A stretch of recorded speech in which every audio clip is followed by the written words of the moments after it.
Voilà, c'est déjà enregistré. Je vais même prendre l'exemple sur. On va commencer l'exemple sur USDJPY. C'est une très très bel exemple. Euh, D'accord, cool. voilà, super. Par exemple, sur cette setup-là, il y a certaines qui vont se précipiter à prendre cette trade. Il y a certaines qui vont même prendre cet achat-là, par exemple. Cet achat-là d'ici à là, sans même comprendre pourquoi. Comme je l'ai dit depuis. Ah, vous voyez pas l'écran, désolé. Désolé, désolé. Ok, voilà. Voilà, je crois que maintenant c'est bon.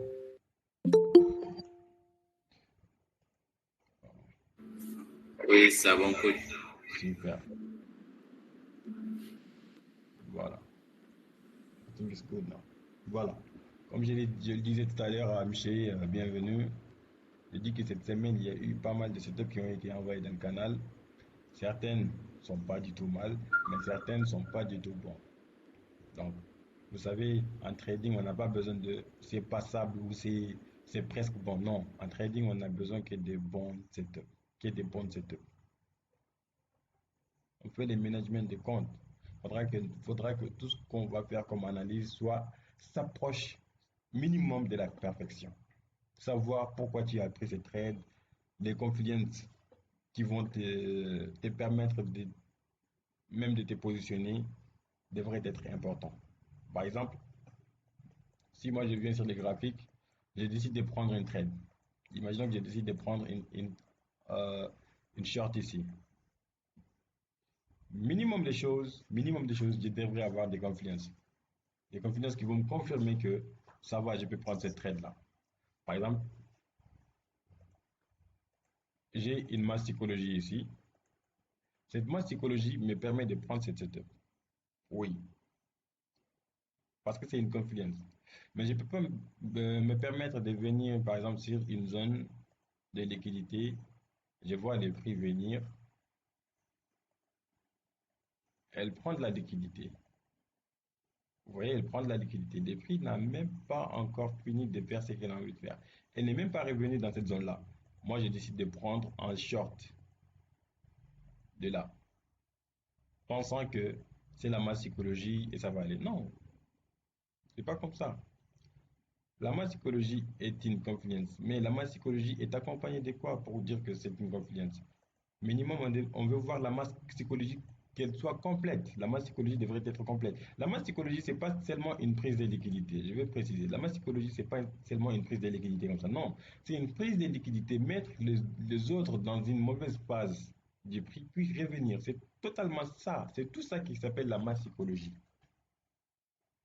Vous voyez un peu.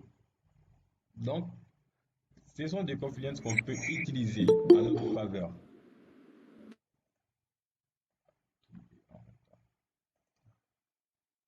Voilà. Par exemple, sur USDJPY, on va faire une petite analyse ensemble. Là, USDJPY, qu'est-ce qu'on a? On a les prix qui fait une très très belle impulsion baissière.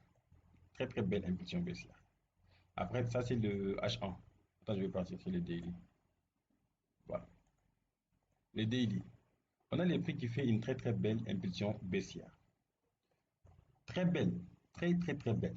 L'impulsion, elle est vraiment extraordinaire. Maintenant, qu'est-ce qui va me permettre de dire que cette impulsion-là est une impulsion superbe? C'est ça, cette zone-là. Est-ce que le prix a pris de la masse psychologie? Oui, le prix a totalement pris la masse psychologie. Après avoir pris la masse psychologie, elle crée notre première impulsion et là, c'est notre première continuation. Si on me demande quelles sont les confidences de cette setup-là actuellement, on a quoi? On a la masse psychologie. On va dire on a la masse psychologie. Elle est où? En.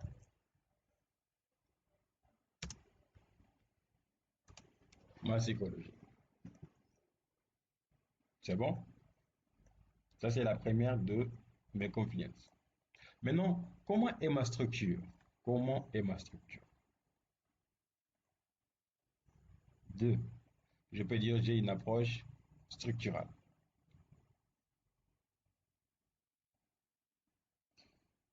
Deux, je vais mettre approche structurale.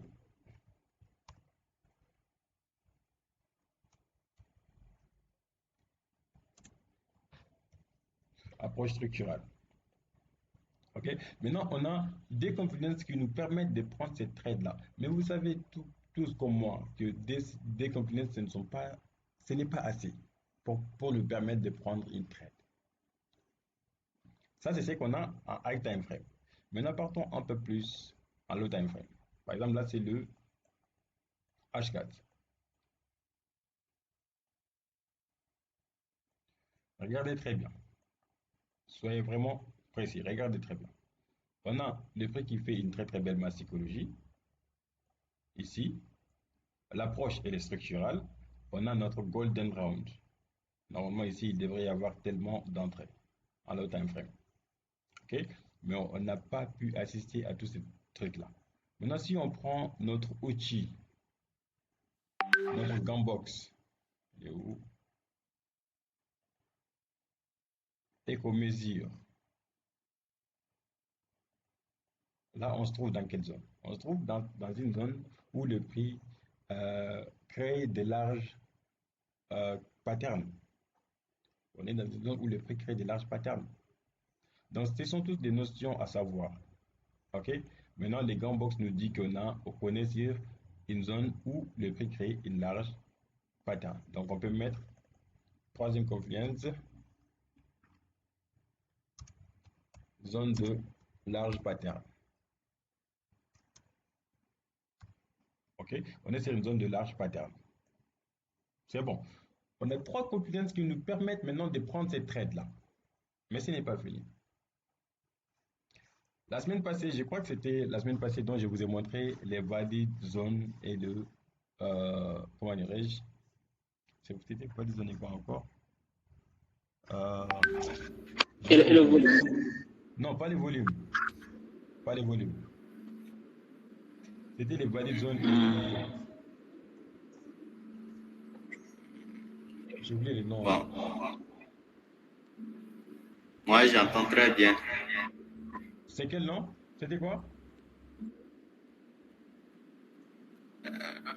Voilà, area of Inflation interesting. Non, zone. quoi? Inflection, yeah, inflection. C'est ça. On a une valid zone ou une inflection zone. Est-ce que vous voyez? Donc là, c'est une zone où on sait très bien que minimum, le prix devrait venir faire la masse psychologie ici. Cette masse psychologie, c'est une confluence. Maintenant, là où on est, c'est une autre confluence qui va s'ajouter à notre setup. Donc, si on comprend bien, là, cette masse psychologie appartient à cette structure. Maintenant, la masse psychologie qui va être faite ici, c'est une masse psychologie qui va faire partie de cette pattern-là. Donc, si on fait ça, par exemple, on part en H1.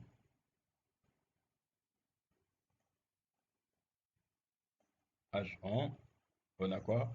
On a une très belle setup avec une section du centre aussi clean. Voilà. Puis, on a une... Je vais partir un peu plus en time frame inférieur pour avoir une zone où... Voilà, je peux choisir cette zone-là. Vu qu'on n'a pas de hook ici. Ici, on n'a pas de hook qui va nous permettre de mettre notre ligne. Donc, maintenant, nous, notre forecasting sera basé sur cette zone-là, ici. Maintenant, cette setup-là, c'est une setup aussi propre que ça. Très propre. Là, il n'y a rien à ajouter qui n'est pas notre forecasting. Notre forecasting, c'est quoi? C'est de voir le prix prendre de la liquidité qui va être la masse psychologie, puis une petite impulsion baissière. N'importe quel pattern peut nous permettre de prendre cette trade-là. Et même une retracement peut nous permettre de prendre cette trade-là.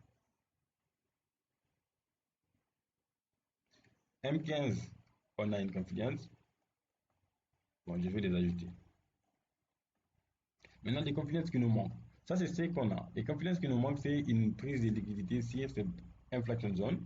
Après que les prix prennent de la liquidité sur cette inflection zone, on sera très très bien que cette volume-là, elle est assez pour propulser les prix de là à là. C'est une volume assez important. Elle peut pousser les prix de là à là. Peut-être en une journée ou en 2 jours ou plus. Tout dépend de comment est-ce que le prix va évoluer. Est-ce que vous comprenez un peu?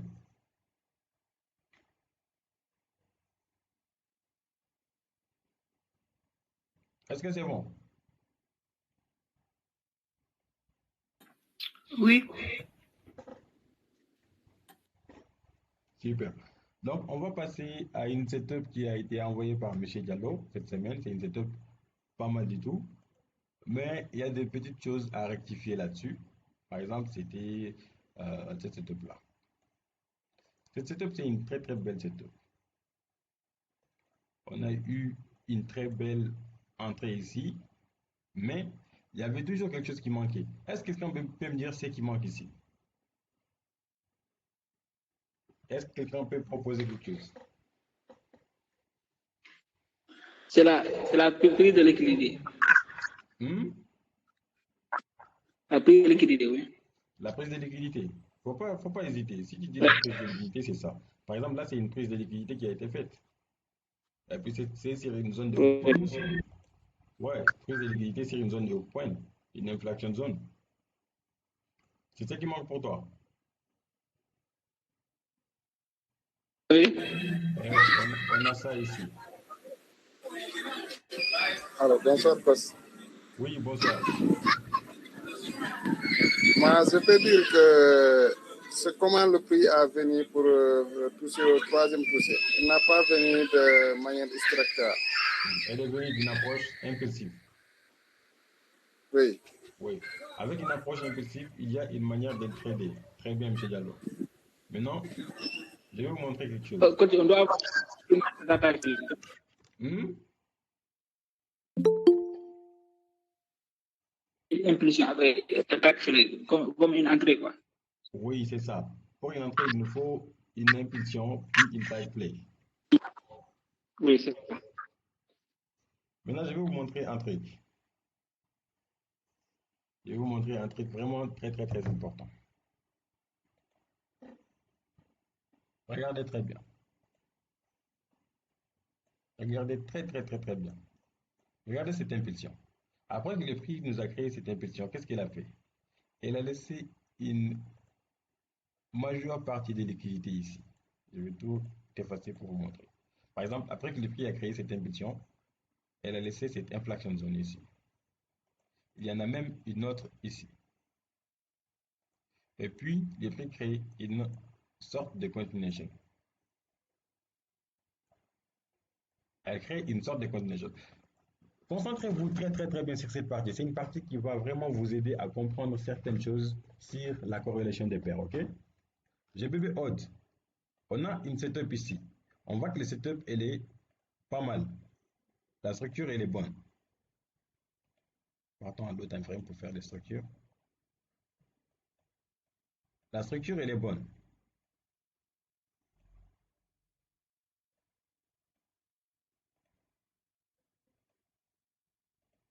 La structure, elle est bonne, n'est-ce pas? Oui, c'est très clair. Voilà. Maintenant, il y a une manque ici. Les prix n'ont pas pris de la liquidité sur cette zone-là. Sans oublier, il y a une Oui, autre manque en haut encore que le prix n'a pas pris. Maintenant, c'est GBP odd. GBP odd. Le livre sterling contre le dollar australien. Maintenant, si on part voir sur Euro odd. Regardez très bien ce qui se passe. On a, par exemple, une continuation qui a été faite. Je vais enlever ça. Là, c'est une setup. Maintenant, regardez. Là, c'est une continuation qui se prépare ici.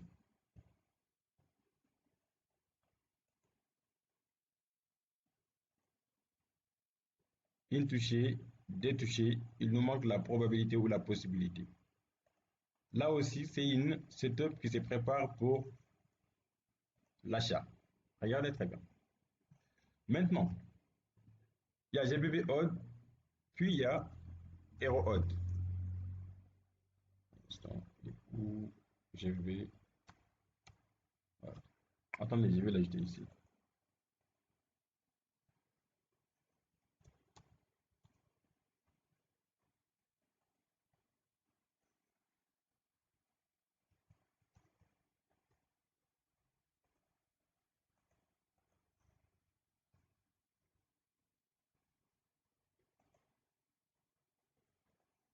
Là, on a HeroHot qui propose un bail. Et euh, là, il y a GBB Hot qui propose un seal. Alors que tous les pairs sont contre les odds, n'est-ce pas? Et vous voyez très bien que là, il y a une liquidité qui n'a pas été prise. Donc là, on a une forte chance que le prix part chercher ces liquidités-là, n'est-ce pas? Et Hero Odd, on voit que le prix va aller à la hausse. Donc, on va favoriser quoi? C'est cette paire-là. On favorise que le prix va venir prendre la liquidité sur GBB Odd avant de vendre. OK? Est-ce que c'est compris ce que je viens d'expliquer?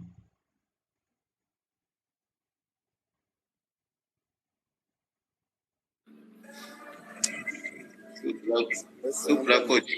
Vous Oui, pouvez reprendre un peu. d'accord, je vais reprendre. Je vais répondre. Je vais bien répondre jusqu'à ce que vous compreniez, Inch'Allah. Euh,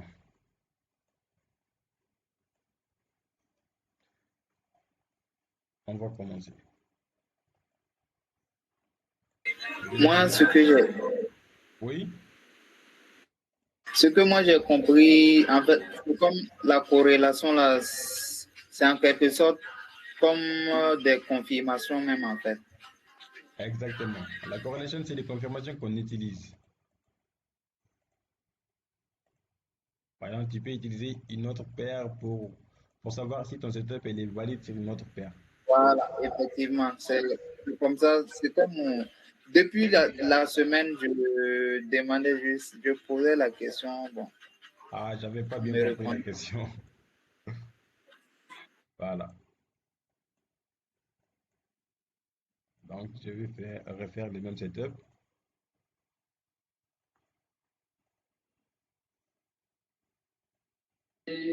Coach, Oui, on peut aussi utiliser le DXY pour la corrélation.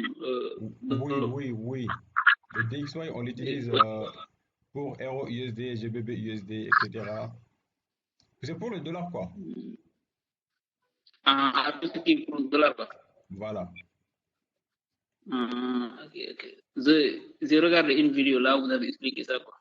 Ah, d'accord. Ouais. Je vais vous montrer ça après. Mais pour l'instant, regardez ici, ok? Concentrez-vous sur ici. Voilà. Là, c'est GBP Odd.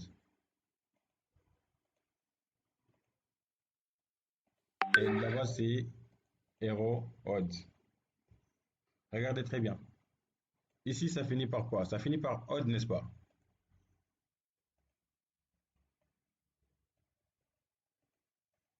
Oui, Là aussi, ça finit par Odd, n'est-ce pas? oui. Voilà. Oui. Ce qui veut dire que ici, si ça monte, là aussi, ça va monter. Bien sûr. Vous avez dit? Si ici, ça monte, attends, elle est où la flèche? Voilà. Si ici, ça monte, là aussi, ça va monter. C'est bon. Oui. Ok, ok. Oui. Voilà. Voilà. Corrélation Et c'est positive. pareil, si ça descend, là-bas aussi, ça va descendre. Si ça descend là-bas aussi, ça va descendre. Ça, c'est la chose que vous devrez retenir d'abord. Maintenant, une fois que vous retenez ça, maintenant sur nos deux setups, ici, on trouve une opportunité d'achat. On voit très bien que c'est l'achat. Et on avait analysé ici encore, on trouve une opportunité de vente. Là, on trouve une opportunité de vente. C'est pas normal. Il devrait partir vers la même direction. Maintenant, Vous voyez qu'il y a de la liquidité à prendre ici, mais il y a une structure ici. Donc, vous savez très bien que le prix peut venir prendre de la liquidité. Là, vous voyez que c'est complet. Le prix est complète cette setup. Et imaginez même qu'elle avait pris une liquidité ici, la masse psychologique, tout était prêt ici. OK? Le prix vient de prendre la liquidité ici. Tout est bon. Donc, cette setup, vous ne devrez pas la prendre. Pourquoi? Parce que vous savez que si vous la prenez, votre stop loss, elle sera placée dans une partie où il est en danger. Parce que le prix peut faire une sorte de continuation ici, venir prendre votre stop loss pendant que là aussi ça continue. Vous savez que là, si ça monte, là aussi ça va monter. Donc, le prix a une forte chance de venir prendre votre stop loss, prendre de la liquidité, puis ensuite il décide de proposer une entrée. Est-ce que vous avez compris maintenant?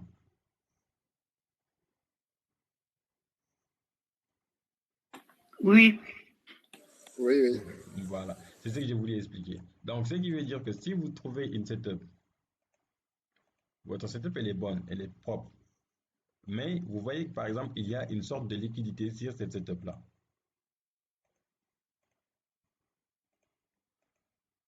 Il y a cette liquidité qui se trouve sur cette setup-là. On ne peut pas se permettre de prendre une entrée risquée ici. Non, parce qu'il y a toujours de la liquidité qui se trouve en haut. Maintenant, comment est-ce qu'il faut prendre ce genre de trade? C'est d'attendre que le prix propose une entrée. Si le prix propose une entrée ici, il n'y a pas de problème, parce que le prix a proposé une entrée. Si le prix nous donne une entrée ici, on prend cette setup-là, sans trop se casser la tête. Pourquoi? Parce que c'est l'entrée. Le prix nous a proposé ça. Maintenant, si le prix décide de faire une continuation, ça ne va pas vous créer des problèmes. Parce que vous êtes déjà en break-even. Si les prix décident de revenir, vous allez tout simplement comprendre que c'est bon, si les prix, elle a décidé de créer une continuation. Maintenant, si elle revient, j'attends qu'elle prenne de la liquidité, puis elle me propose une autre entrée.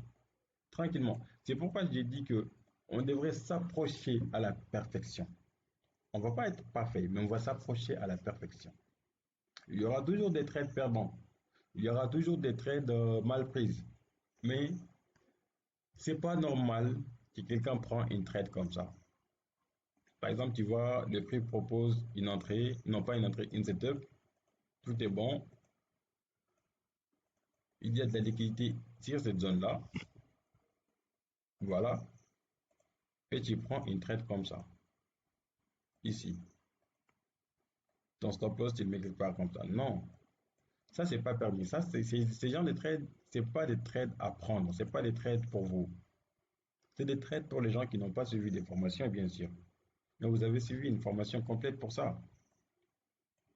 Donc, pour prendre une trade comme ça, on devrait totalement attendre que les prix elles-mêmes nous la confirment. Par exemple, une très belle entrée ici, il n'y a pas de problème. L'entrée, c'est juste la confirmation pour dire que le setup, il est OK. Tu peux mettre ton argent. Donc, il faut savoir là où il faut mettre son argent et là où il ne faut pas mettre son argent. C'est votre argent, vous la travaillez très dur pour l'avoir. Donc, vous voulez faire des profits, super. Mais ne faites pas des profits au hasard. Faites des profits bien calculés. Comme je dis toujours, c'est juste la probabilité. Il n'y a pas d'hasard, c'est juste la probabilité. On voit une setup, on voit qu'elle est complète, on investit 1% de notre capital, on investit 2%, 50%, même cela dépend de quel genre de compte on trade.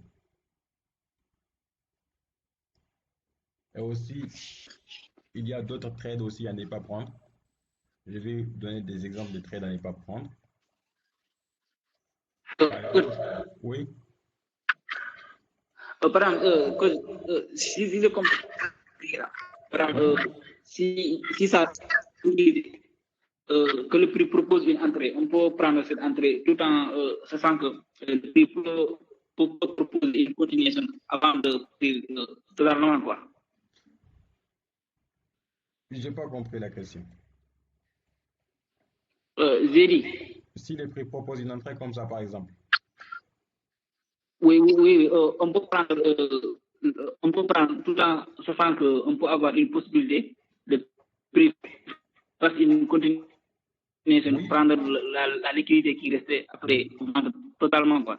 oui, bien sûr. Ah, ok. Par exemple, là, par exemple, c'est très simple. Tu vois que le Ah, prix ok. propose une entrée. tu prends cette entrée-là. Toi-même, tu vas le savoir si c'est une continuation ou c'est pas une continuation. Tu vas directement le savoir. Si le prix te donne ça, tu sauras directement que c'est une continuation. Tu vois, le prix te donne ça, par exemple, il revient sur une zone de hook point comme ça, et tu vois le prix faire une sorte de... Qu'est-ce que tu fous encore sur les marchés? Qu'est-ce que tu fous encore sur les terres? Tu sauras directement que c'est une continuation. Ah, donc, directement quoi. Bien sûr. Ah, ok, c'est clair. Ouais. Donc maintenant, je vais donner d'autres trades à ne pas prendre. D'autres exemples de trades à ne pas prendre. Structure de reverse. Par exemple, structure de reverse.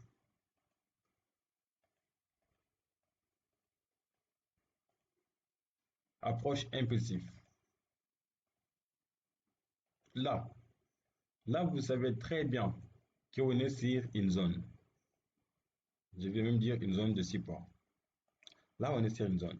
Pourquoi vous allez vous précipiter à prendre une trade ici? Non. Là, ce n'est pas prenable. Là, ce n'est pas prenable. Vous êtes en dehors de la zone. Vous êtes en dehors de la zone.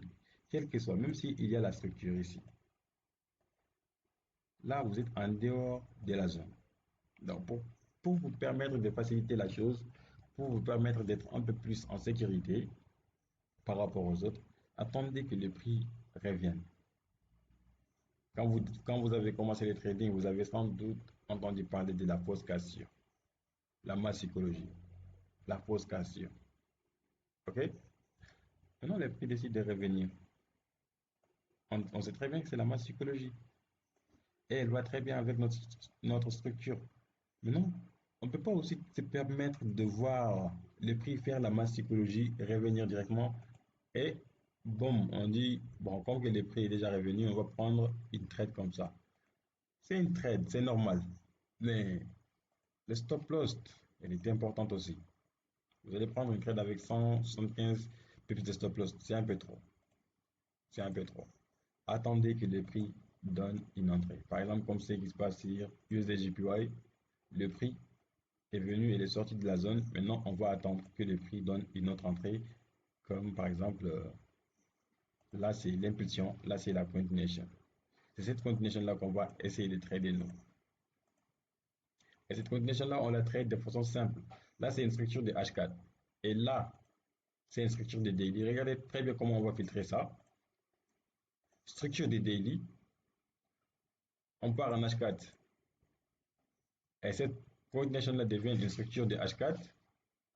Si on part maintenant en H1, maintenant, on ne traite plus le H4, mais plutôt le H1. Donc, le prix va venir, par exemple, taper sur cette petite zone-là, cette ligne. Elle ne va pas nous intéresser jusqu'à présent. Mais par contre, si le prix tape ici, elle part, elle donne une structure de continuation, là, on peut la trader. La question est pourquoi on peut la trader alors que le prix n'a pas pris de la liquidité qui se trouve ici? C'est pourquoi. Pourquoi on peut la trader?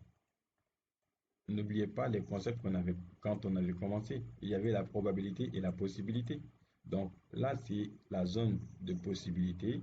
Le prix a pris cette liquidité-là au lieu de prendre cette liquidité-là. Donc, il faut toujours avoir l'œil pour voir ce genre de choses. C'est des choses qui sont déjà connues, que vous connaissez, que vous maîtrisez. Donc, ça ne devrait plus vous poser des problèmes. Coach, Oui. par exemple, au niveau de la troisième poussée là, on pouvait avoir là-bas une taille flair ou bien? Une taille flair ici.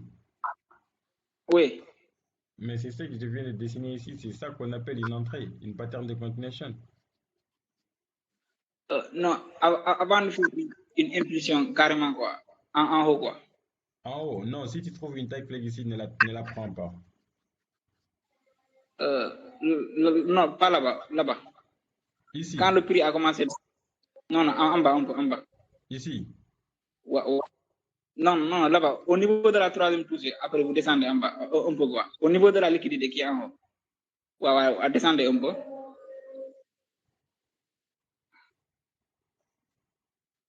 Non, je parle qui de la vente au niveau de la troisième poussée.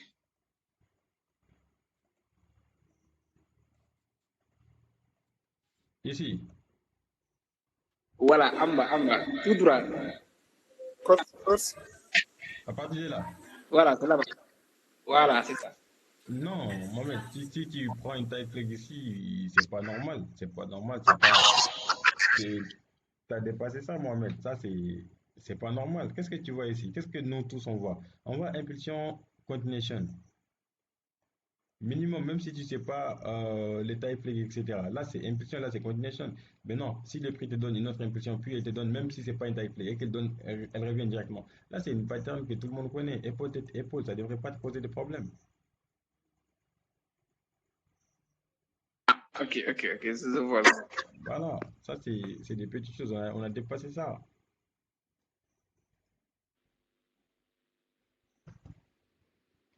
Euh, bon, moi, j'ai fini pour ce soir. Si vous avez des choses à ajouter ou si vous avez des questions, on va essayer de les gérer ensemble.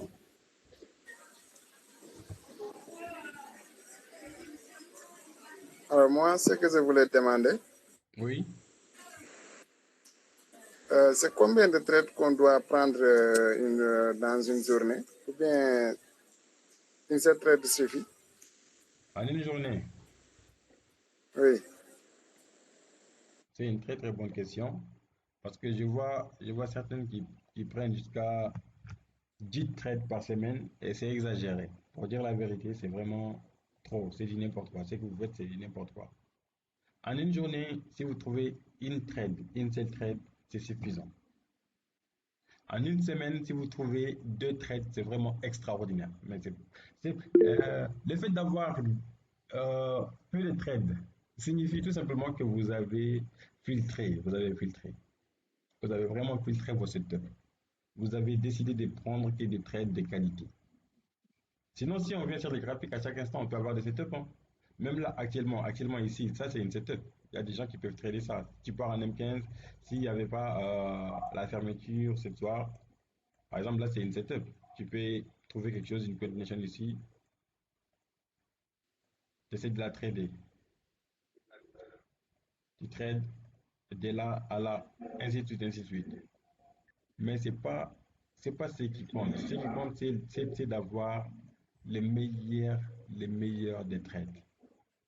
Donc, si vous avez 2 trades par semaine, je vous dis vraiment chapeau. Vous minimisez déjà vos pertes et vous maximisez vos profits.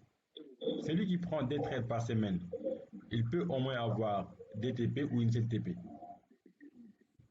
Si tu perds même les 2 trades, tu vas perdre que 2%. Et 2% de pertes en une semaine, c'est vraiment pas mal. Pas mal du tout.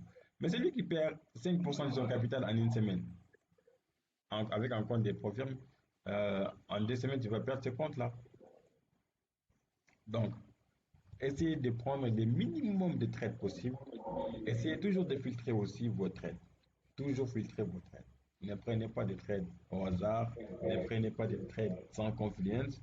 Ne prenez surtout pas les signaux de quelqu'un d'autre. Par exemple, qui entend que Euro va vendre ou les dollars vont vendre, qui entend ça sur les réseaux et toi, tu te précipites, tu viens sur les graphiques, tu essaies de vendre ou tu essaies d'acheter.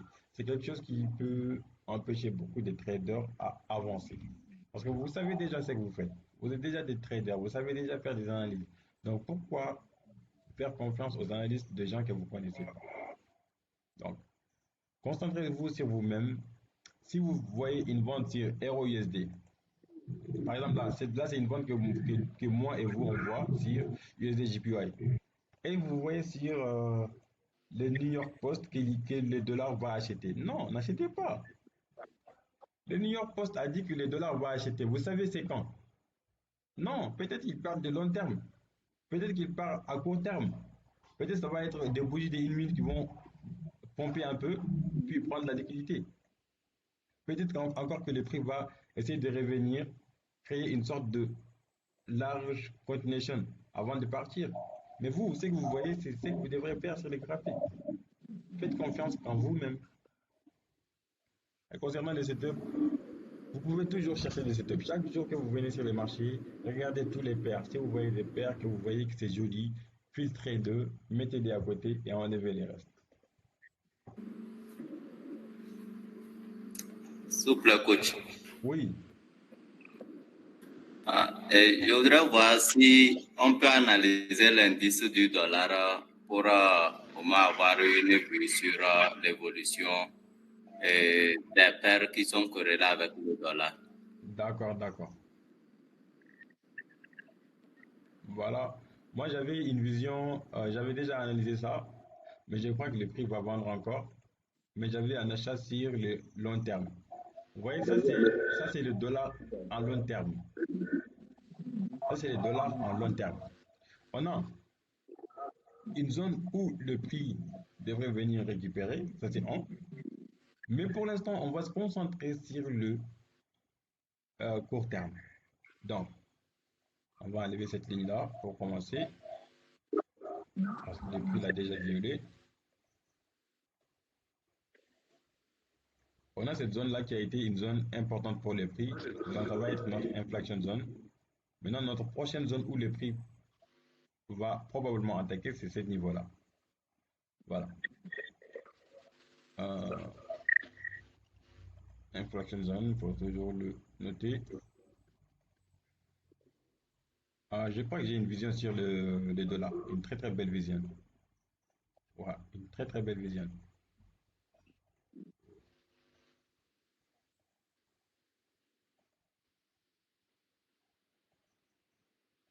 Partons directement sur les daily.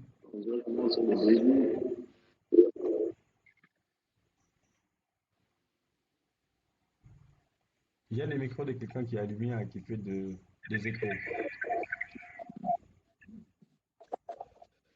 Coupez vos micros s'il vous plaît.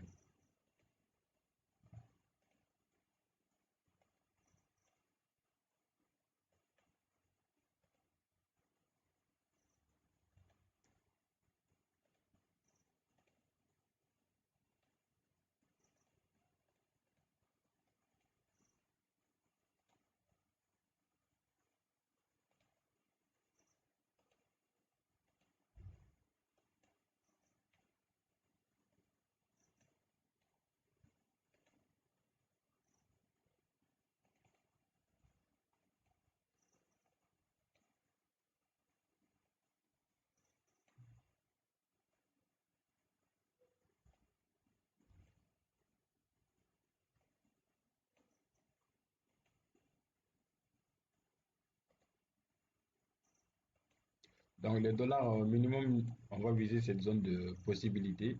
La probabilité, on va tenir compte de la probabilité aussi. Mais ce qui nous intéresse pour l'instant, c'est la possibilité aussi, ok? Donc si on part sur le H4 pour H1 pour filtrer tout ça, on a notre première zone qui a été super bien dosée. Maintenant, c'est cette zone-là que le prix a créé.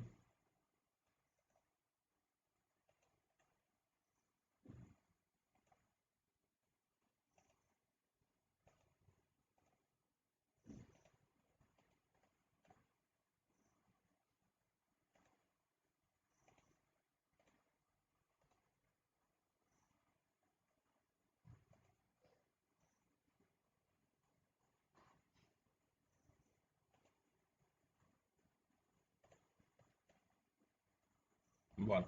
Le DXY, je crois Coach, que toujours. Oui, c'est ça qu'on appelle structure dans structure. Hein. oui, oui, c'est un peu ça. Ok. Le DXY, je crois que c'est ce qu'on a. Je vais même envoyer ça dans le groupe.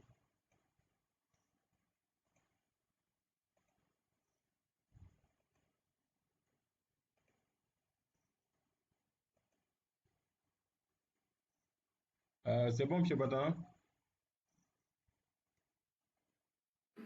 Oui, c'est bon. Super. Donc, le dollar, je crois qu'il va vendre à long terme. Bon, ça va prendre des jours quand même.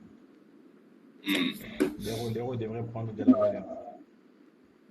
J'avais analysé ça aussi Ah oui, pour essayer de suivre ça comme ça.